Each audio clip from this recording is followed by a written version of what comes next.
తిరుపతి జిల్లా సూలూరుపేటలో అసాంఘిక కార్యక్రమాలు జరిగితే సహించబోమని సూలూరుపేట సీఐ మురళీకృష్ణ పోలీస్ స్టేషన్లో జరిగిన మీడియా సమావేశంలో తెలియజేశారు. సీఐ మురళీకృష్ణ మాట్లాడుతూ సోమవారం సూలూరుపేట పరిసర ప్రాంతాలలో పోలీసులు 2 టీములుగా ఏర్పడి పలు లాడ్జీలలో పలువురు విటులను లాడ్జీ యాజమాన్యాన్ని అరెస్టు చేయడం జరిగిందని, వారిపై కేసులు నమోదు చేయడం జరిగిందని, సూలూరుపేట తడ పరిసర ప్రాంతాలలో అసాంఘిక కార్యక్రమాలు జరిగితే ఎట్టి పరిస్థితుల్లోనూ సహించబోమని తెలిపారు. తడ సూలూరుపేట పరిసరాల్లోని లాడ్జీ యాజమాన్యులు లాడ్జీకు వచ్చే వారి వివరాలు ఖచ్చితంగా నమోదు చేయాలని, వారి వద్ద నుండి ఆధార్ కార్డులు తీసుకొని వాళ్ళకి రూములు ఇవ్వాలని తెలిపారు.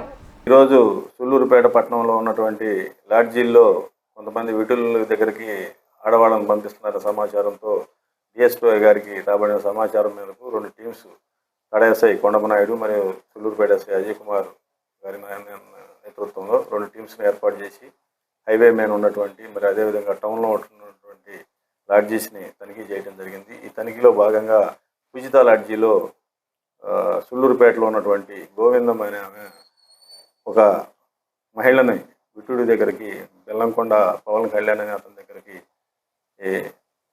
డబ్బులు తీసుకొని వ్యభిచారం నిమిత్తం పంపించడం జరిగింది. దీనికి సంబంధించి లాడ్జీ ఓనరు కొండారెడ్డి, అదేవిధంగా తుపాకుల రాజు మేనేజరు, ఈ గోవిందమ్మకి సహాయంగా ఉన్నటువంటి శ్రీను, మొత్తం 5 మంది మీద పవన్ కళ్యాణ్ విటుడు వీళ్ళందరి మీద కూడా కేసు నమోదు చేయడం జరిగింది.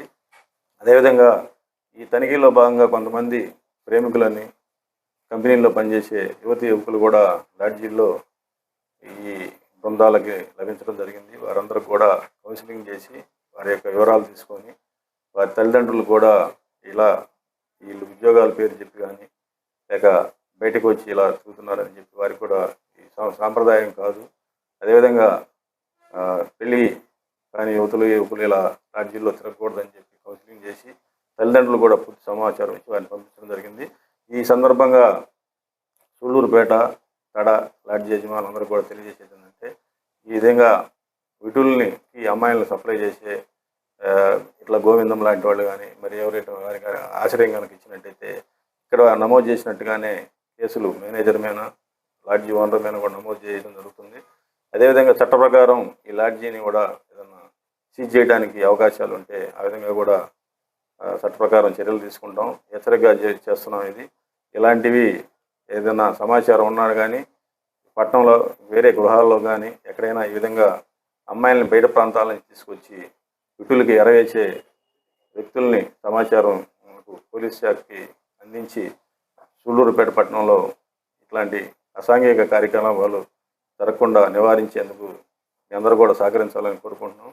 లాడ్జీ యజమానులకు మరొకసారి హెచ్చరిక, ఈ విధంగా కనుక ఈ వ్యభిచారాన్ని ప్రోత్సహించే విధంగా మీరు వారి సహకరించినట్లయితే చట్ట ప్రకారం లాడ్జీలను కూడా సీజ్ చేయడం జరుగుతుంది.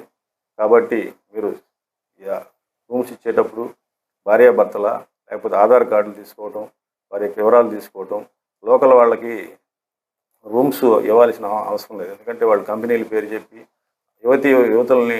యువకులు అమాయకంగా వాళ్ళని మోసం చేసి పెళ్లి చేసుకుంటామని ఇలాంటి రొంపిలోకి దింపి తర్వాత పెళ్లి చేసుకోకుండా మోసం చేసిన సంఘటనలు కూడా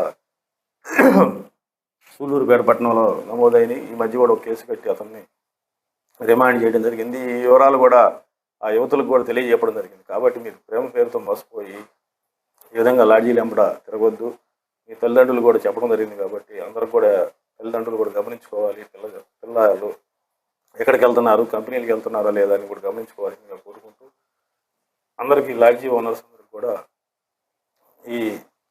ఈ రోజు నుంచి కూడా ఈ విధంగా కఠిన చర్యలు ఉంటాయని చెప్పి కూడా హెచ్చరిస్తూ ముగిస్తున్నాను. Thank you. కూడా మీ అందరి ద్వారా కూడా ప్రజలకు కూడా తెలియజెప్పాలనుకుంటున్నాము. మహాదేవ నగర్లో వారం క్రితం ఇదే గోవిందమ్మ దగ్గరికి అమ్మాయిలు కావాలని చెప్పి బైకుల మీద వచ్చిన యువకులు అమ్మాయిలు లేరని చెప్పిన మీదట 2-3 సార్లు అడిగి ఆ గొడవలో భాగంగానే ఆమెను కొట్టి వెళుతూ ఫోన్ లాక్కెళ్ళారు. అంతేగాని వీళ్ళు దొంగలుగా ఆ రోజు చిత్రీకరించారు. వాళ్ళు దొంగలైనా వేరే వాళ్ళైనా ఈమె యొక్క చేసే ప్రవర్తనను బట్టి వాళ్ళు అక్కడ రావడం జరిగింది. దాంతో మాట పెరిగి గొడవ జరిగిందని మేము ఆ రోజే భావించాము. అయితే ఈ సంఘటన కూడా దానికి రుజువు చెప్తుంది. కాబట్టి ఇలాంటి కార్యకలాపాలు చేసే గోవిందమ్మ లాంటి ఇతర వ్యక్తులు కూడా ఎవరైనా పట్టణంలో ఉంటే వాళ్ళందరూ కూడా మానుకోవాలని, లేని ఎడల కఠిన చర్యలు తీసుకుంటామని కూడా మీ అందరం ముఖ్యంగా తెలియజేయడం.